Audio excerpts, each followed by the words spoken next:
இது உண்மையோ ஆராய்க. Is it true? Research it. நான் உங்கள் யூதாகரன். நம்மை உலகையாளும் மோசமான குழுவான இலுமினாட்டிகளை பத்தி பார்த்துட்டு இருக்கோம்.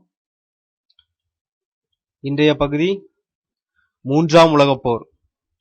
இஸ்லாம் வியஸ் யூதம். 3ஆம் உலகப் போர் நடக்க போகுதுன்னு எல்லாருக்குமே தெரியும். அது எப்படி நடக்க போகுது என்னன்னு பல விதமான கருத்து வேறுபாடுகள்லாம் நிலவிட்டு இருக்கு.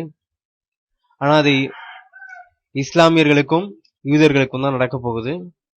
அதை பத்தி பார்க்கலாம். இந்த நூல் இது நிறைய பேருக்கு தெரியும்னு நினைக்கிறேன். புரோட்டோகால்ஸ் அப்படின்னு ஆங்கிலத்தில் அழைக்கப்படுற இந்த நூல் தமிழ்ல யூத பயங்கரவாதிகளின் ரகசிய அறிக்கை அப்படின்னு மொழிபெயர்க்கப்பட்டு வெளியாகி சில வருடங்கள் ஆச்சு. இந்த நூலை பத்தி சொல்லணும்னா இது ரஷ்யாவுடைய ஃப்ரீமேஷனரி அமைப்புல இருந்து கிடைச்சது. ஃப்ரீமேஷன் என்னன்னு தெரியாதவங்க என்னுடைய பழைய 5 வீடியோக்கள், ஃப்ரீமேஷனை பத்தி 5 வீடியோக்களை பார்த்துட்டு வந்துருங்க. ரஷ்யாவில் இருந்த ஒரு ஃப்ரீமேஷனரி அமைப்புல இந்த நூல் கிடைச்சது. இதை ஒருத்தர் மறைமுகமா வெளியே கொண்டு வந்து பிரிண்ட் பண்ணி மக்களுக்கு வெளியே கொண்டு வந்துட்டாரு. இந்த நூல் எதை பத்தினதுன்னா, ஃப்ரீமேஷனரி சேர்ந்தவங்க, அதாவது உலகத்தை எப்படி ஆள்றது அப்படிங்கிறதுக்கு அவங்க வருங்காலத்துல போட்டு வச்சிருந்த திட்டங்களை அடுத்த தலைமுறைக்கு கடத்துறதுக்காக இந்த நூல் பயன்படுத்தப்பட்டிருக்கு. இதை வச்சுதான் அவங்க கிளாஸ் எடுப்பாங்க. நம்ம அடுத்து என்ன பண்ண போறோம் அப்படின்னு இளைய சமுதாயத்துக்கு ஃப்ரீமேஷனரிகள் தங்களுடைய பிள்ளைங்களுக்கு சொல்றது, தங்களுடைய வாரிசுகளுக்கு இதை வச்சுதான் சொன்னாங்க. அதோட இந்த நூல் முக்கியமா என்ன இதை வச்சு கொண்டு வந்ததுன்னா, இது யூத ஃப்ரீமேஷனரிகளுடையது. பொதுவாகவே ஃப்ரீமேஷனரி எல்லாத்துலயுமே மேல்மட்ட டிகிரியில இருக்கவங்க மாஸ்டர் மேசனாவோ இல்லைன்னா அதுக்கு மேல இருக்க கிராண்ட் மாஸ்டர் அந்த மாதிரி இதுலயோ இருக்கிறவங்க யூதர்களா தான் இருப்பாங்க எல்லா நாட்டிலையுமே. அதன்படி இது யூதர்களுடைய திட்டம் அப்படிங்கிற பேர்ல வெளியே வந்துச்சு. அதாவது protocols of elder of Zion அப்படின்ட்டு. சியோனிசம் உங்களுக்கு தெரியும். சிலருக்கு தெரியாம இருக்கலாம். சியோனிசம் அப்படிங்கறதையும் என்னன்னு பாத்திரலாம். அதாவது என்ன, யூதர்கள் தெரியும். யூதர்கள் கிபி 6ஆம் நூற்றாண்டு கிட்ட நினைக்கிறேன் அவங்களுடைய பூமியை விட்டு விரட்டப்பட்டதா அவங்களே சொல்றாங்க.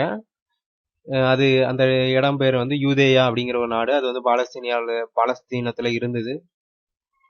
அங்க அவங்களோட கோயிலான ராக் ஆஃப் டூம் தான் நினைக்கிறேன் ஒரு கோயில். அதாவது அவங்களுடைய யூதர்கள் தங்களுடைய கடவுளுக்காக கட்டின கோயில், சாலமோன் மன்னனால் கட்டப்பட்ட கோயில். அதுதான் ஃப்ரீமேஷனரியும் தங்களுடைய முதல் கட்டுமானமா சொல்றாங்க. அந்த கோயில் கட்டின இடத்த சுத்தின இடம்லாம் தங்களுடையது அப்படின்ட்டு யூதர்கள் சொல்றாங்க. அதனால என்ன பண்ணாங்கன்னா, அவங்க ஒரு அமைப்பு உருவாக்குனாங்க. அந்த அமைப்புக்கு பேரு சியோனிசி அமைப்பு. அந்த அமைப்புடைய கொள்கை என்னன்னா, இஸ்ரேல் நாட்டை மறுபடியும் உருவாக்குறது. இஸ்ரேல் நாடு கிடையாது, அந்த மக்களுடைய பெயர் இஸ்ரேல். ஆனா அதே இஸ்ரேல்ங்கிற பேர்லயே அவங்க நாட்டை உருவாக்குனாங்க. அது பாலஸ்தீனாக்குள்ள உருவாக்கப்பட்டது. அதாவது முதல்ல ரியல் எஸ்டேட் மாதிரி சில பகுதியில மட்டும் வாங்கி தோட்டங்களை போட்டவங்க கடைசியில இப்போ பெரிய நாடாவே அதை மாத்திட்டாங்க. பாலஸ்தீனாவுக்கும் இஸ்ரேலுக்கும் போர் நடந்துட்டே தான் இருக்கு. ஆனா வெளியே இதுலயும் அது காட்டப்படுறது இல்ல. மீடியாக்கள் அதை பத்தி எங்கேயுமே காட்டுறது இல்லை. ஏன்னா மீடியாக்கள் எல்லாமே ஃப்ரீமேஷன் இலுமினாட்டிகளுடையது. இப்ப பாத்தீங்கன்னா அந்த சியோனிஸ்டுகள் அவங்களால வெளியிடப்பட்டதுதான் இந்த நூல் அப்படின்னு சொல்றாங்க. அதாவது அவங்களுடைய நூல் தான், அவங்களுடைய திட்டங்களை கொண்ட நூல்கள் தான் அப்படின்னு சொல்றாங்க. இந்த நூல் ரஷ்யாவில் வைக்கிறதுக்கே தடை வைக்கப்பட்டிருந்து. அதாவது இந்த நூலை யாராவது கையில வச்சிருந்ததை பார்த்தாங்கன்னா அவருக்கு மரண தண்டனை விதிக்கிற அளவுக்கு இந்த நூல் தடை செய்யப்பட்டிருந்து. அதுக்கப்புறம் இதனால பெரிய பிரச்சனை எல்லாம் வந்தது. கோர்ட் கேஸ் அப்படின்லாம் நிறைய வந்தது. ஃபோர்டு கம்பெனியை தொடங்கிய ஹென்ரி ஃபோர்டு இதை பத்தி ஒரு நூல் கூட எழுதியிருந்தாரு. கடைசியில் அவர் மேலேயே யூதர்கள் கேஸ் போட்டாங்க. கடைசியில் இவர் கோர்ட்ல போய் மன்னிப்பு கேட்டாரு. வேற வழி இல்லாம மன்னிப்பு கேட்டு வந்தாரு. அந்த அளவுக்கு இவங்க பண்ணாங்க. அதோட இது என்ன ஆச்சுன்னா, அந்த கோர்ட் என்ன முடிவு என்ன சொன்னுச்சுன்னா, இவங்க அதாவது ஒரு இனத்தை தாக்குற மாதிரி இவங்க பேசுறாங்க, இனிமே யூதர்களை யாருமே தரக்குறைவா பேசக்கூடாது, அந்த மாதிரி ஒரு பெரிய சட்டத்தை போட்டுச்சு. இப்போ கூட நீங்க யூதர்களை பத்தி தவறா எங்கேயும் பேசினாலும் அது முதல்ல வெளியே வராது, ரெண்டாவது அது பயங்கரமா கண்டிக்கப்படும். அதே மாதிரி தான் இந்த நூலும் வந்து அதுக்கப்புறம் கொஞ்ச நாள் கழிச்சு மறைக்கப்பட்டது. அது காணாமே போயிடுச்சு. அதாவது யாரும் இதை பத்தி பேசுறது இல்ல. இது வெறும் சும்மா கட்டி விட்டப்பட்ட கதை அப்படின்னு சொல்லிட்டு போயிட்டாங்க. ஆனா அந்த நூலை வாசிங்கன்னா உங்களுக்கு தெரியும், அந்த நூல்ல இருக்க எல்லாமே நடந்திருக்கு, இனிமையும் நடக்க போகுது அப்படிங்கிறது. இதான் இந்த சியோனிஸ்டுகள். இப்போ எதுக்கு இவ்வளோ பெரிய இது சியோனிஸ்டுகளை பத்தி சொன்னேன்னா, அந்த போர் ஏன் நடக்க போகுதுங்கிற காரணத்தை சொல்றதுக்காக தான். இந்த யூத பயங்கரவாதிகள் ரகசிய அறிக்கை வேணும்னா என்னோட வெப்சைட்ல வாங்கலாம். கீழே வந்து லிங்க் கொடுத்துருக்கேன். இது ஒரு பிடிஎஃப். காசு எதுக்காக வாங்குறான்னு கேட்காதீங்க. அது எதுக்குன்னா நன்கொடையாக தான் காசு வாங்குறேன், 25 ரூபா. இது எதுக்குன்னா என்னோட வெப்சைட் வந்து ஃப்ரீயானது கிடையாது, பணம் கொடுக்கணும். அதனால இதை வாங்குறேன். அடுத்து வந்து என்னன்னா, அந்த போர், 3ஆம் உலக போர் நடக்க போகுதுன்னு சொன்னீங்க. அதுக்கு என்ன ஆதாரம் அப்படின்னா, இவன் தான் ஆல்பர்ட் பைக். 33 டிகிரி ஃப்ரீமேஷனை பற்றி பகுதியை வீடியோவில் இவனை பற்றி சொல்லியிருக்கேன். இவன் வந்து அமெரிக்காவுடைய ஒரு மிலிட்ரி ஜெனரல். ஆனால் வந்து அமெரிக்க அரசு இவனுக்கு மட்டும் தான் சிலை வச்சு கௌரவிச்சிருக்கு. அதோட அவன் கையில் துப்பாக்கி விடல, ஒரு புத்தகத்தோட. இது பேர் மாரல்ஸ் அண்ட் டாக்மாஸ். இது வந்து ஃப்ரீமேஷன்களுக்கான ஒரு புத்தகம், ஒழுங்கு புத்தகம். அதோட என்னாச்சுன்னா, இவன் வந்து 1871 ஒரு லெட்டர் போடுறான் அவனோட நண்பன் மாசினிக்கு. ஆகஸ்ட் 15, 1871. அந்த லெட்டர்ல உலக போர்கள், பழைய 2 உலக போர்கள் தாங்க தான் நடத்தினதாகவும் அதோட திட்டங்களை பத்தி சொல்லியிருக்கான். அதுக்கப்புறம் 3ஆம்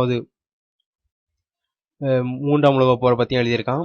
அதுவும் அது எப்படி நடக்கும்னா, என்ன சொல்றாங்கன்னா, தங்களால கட்டுப்படுத்தப்படுற முஸ்லிம்களை கொண்டு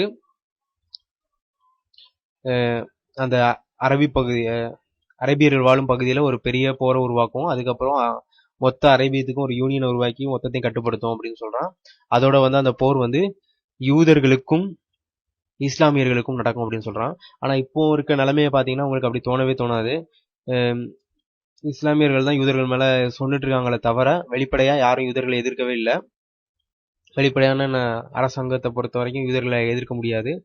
ஏன்னா வந்து இதுவும் ஒரு காமெடியான தியரி மாதிரி தான். ஏன்னா வந்து மீடியாவோ எதுவோ பாலஸ்தீனத்துல இஸ்ரேல்கள் செய்யற கொடுமையை வெளியே சொல்றது இல்ல.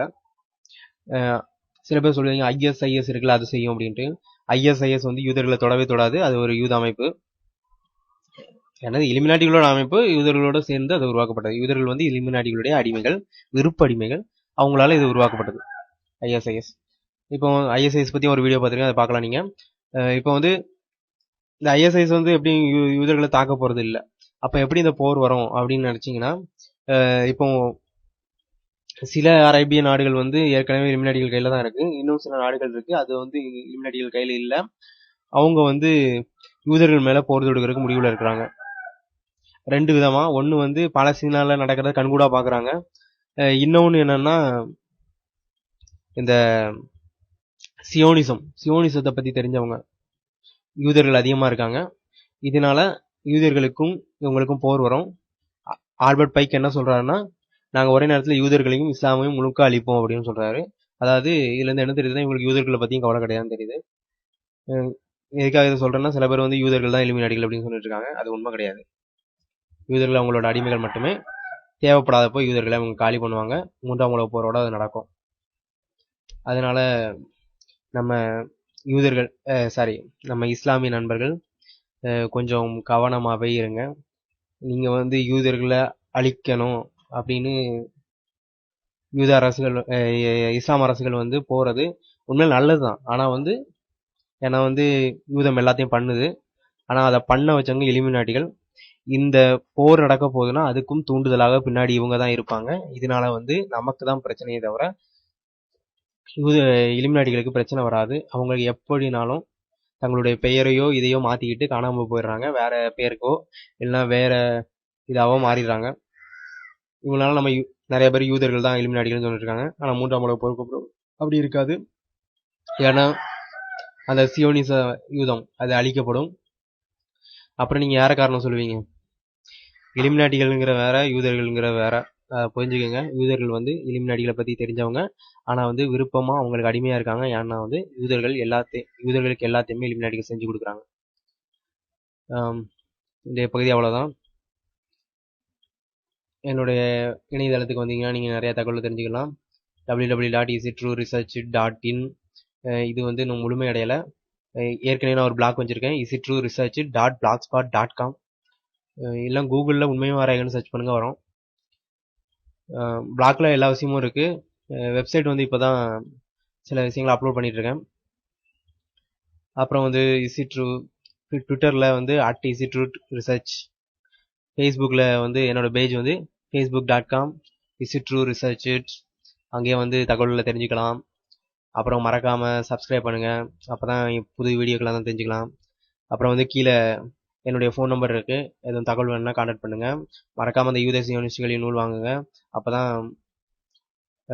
இன்னும் பணி சிறக்கிறதுக்கு நிறைய விஷயங்களை செய்ய முடியும். கீழே அதுக்கு லிங்க் கொடுத்துருக்கேன். என்னுடைய பழைய வீடியோக்கள் ஃப்ரீமேஷனரி 4, 3, 5 அதை பார்க்காதவங்க பார்த்துருங்க. மறக்காமல் சப்ஸ்கிரைப் பண்ணுங்கள். வீடியோ சொல்கிறது சரிதானா லைக் பண்ணுங்கள், தப்பாக சொல்கிறேன் அப்படின்னா டிஸ்லைக் பண்ணுங்கள். அப்புறம் வந்து என்ன தப்பாக சொல்கிறேன்னு கமெண்ட் பண்ணுங்கள். அப்புறம் வந்து இஸ்லாமியர்களுக்கு ஒரு வேண்டுகோள், அதாவது என்னன்னா, இப்போ உண்மையில் வந்து இஸ்லாமிய நாடுகள் எந்த நிலைமையில் இருக்குது. என்கிட்ட வந்து கொஞ்ச நாளைக்கு முன்னாடி ஒருத்தர் சொன்னார், சில நாடுகள் ஏற்கனவே போருக்கு தயாராகிடுச்சு அப்படின்ட்டு. அதனால் அதை பற்றி தெரிஞ்சவங்க கீழே கமெண்ட் பண்ணுங்கள். கொஞ்சம் பார்த்து கமெண்ட் பண்ணுங்கள். வீடியோவை காலி பண்ணிடுவாங்க, வீடியோவை டெலிட் பண்ணிடுவாங்க, இல்லை வேறு ஏதாவது நடந்துடும். பார்த்து கமெண்ட் பண்ணுங்கள். இங்கிலீஷில் கமெண்ட் பண்ணுறவங்க வார், அட்டாக், அப்புறம் ஜூ அந்த மாதிரி வார்த்தைகளை தவிர்க்கிறது நல்லது, எனக்கு தெரிஞ்ச வரைக்கும். மறக்காமல் வீடியோவை சப்ஸ்கிரைப் பண்ணுங்கள், உங்கள் நண்பர்களுக்கு ஷேர் பண்ணுங்கள். நன்றி.